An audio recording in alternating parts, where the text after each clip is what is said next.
Assalamualaikum warahmatullahi wabarakatuh. Salam sehat semuanya. Pada kesempatan kali ini, saya Novita Sari Dwi Ajeng akan membahas mengenai demensia dan gizi. Apakah berhubungan ya?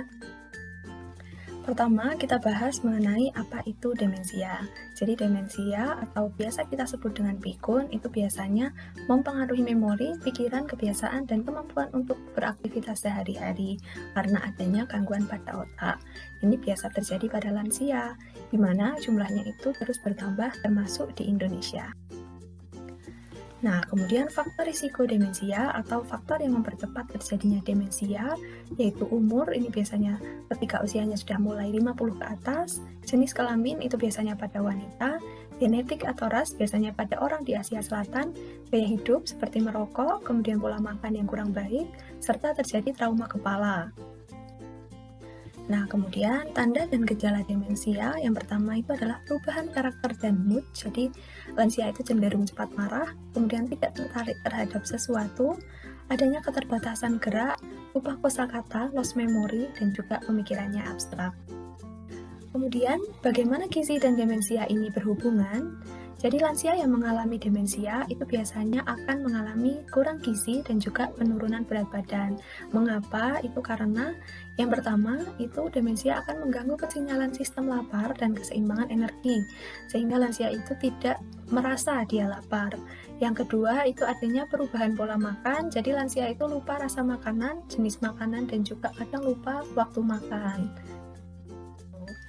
Nah, kemudian siklus permasalahan gizi pada lansia yang demensia, ketika dia terjadi demensia atau adanya gangguan kognitif atau pikun tadi, itu menyebabkan asupan makannya menurun karena mungkin tidak merasa lapar, kemudian lupa sudah makan atau belum, lupa rasa makanan, kemudian cenderung pilih-pilih. Nah, inilah yang menyebabkan seorang lansia demensia akan mengalami penurunan berat badan. Nah, secara lebih lanjut itu akan kekurangan gizi. Zat gizi apa saja yang bisa digunakan untuk mencegah demensia? Yang pertama adalah vitamin B, antioksidan, dan juga omega 3. Kita bahas satu-satu. Yang pertama yaitu vitamin B, khususnya vitamin B6, B9, dan juga B12. Ini berperan dalam fungsi otak lansia dan bisa menghambat penuaan. Nah, pada lansia ini apabila dia terjadi kekurangan vitamin tersebut bisa meningkatkan risiko terjadinya penyakit jantung.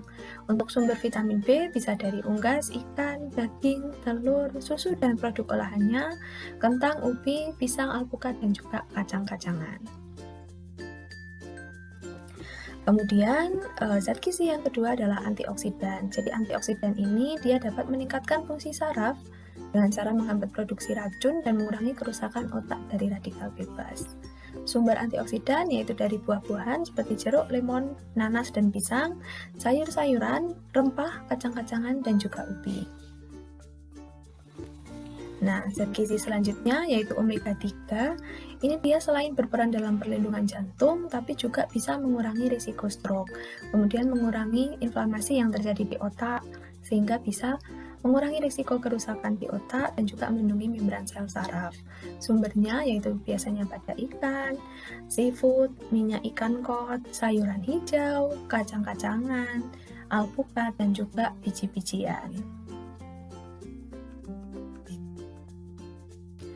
Selanjutnya, ini berdasarkan studi yang akhir-akhir ini dilakukan, diet Mediterania atau pola makan yang tinggi sayuran, buah, ikan, kacang-kacangan, gandum utuh, dan melakukan pembatasan lemak jenuh, ini bisa mengurangi risiko demensia dengan cara akan mengurangi sitokin proinflamasi yang ada di otak.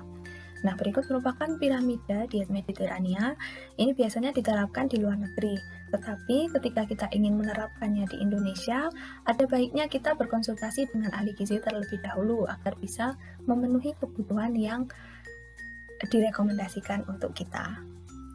Berikut merupakan piramidanya. Jadi selain konsumsi makanan seperti yang tadi saya sebutkan, kita juga harus aktif. Kemudian untuk daging merah dan juga manisan itu bisa mulai dikurangi dari sekarang. Sekian yang dapat saya sampaikan pada kesempatan kali ini.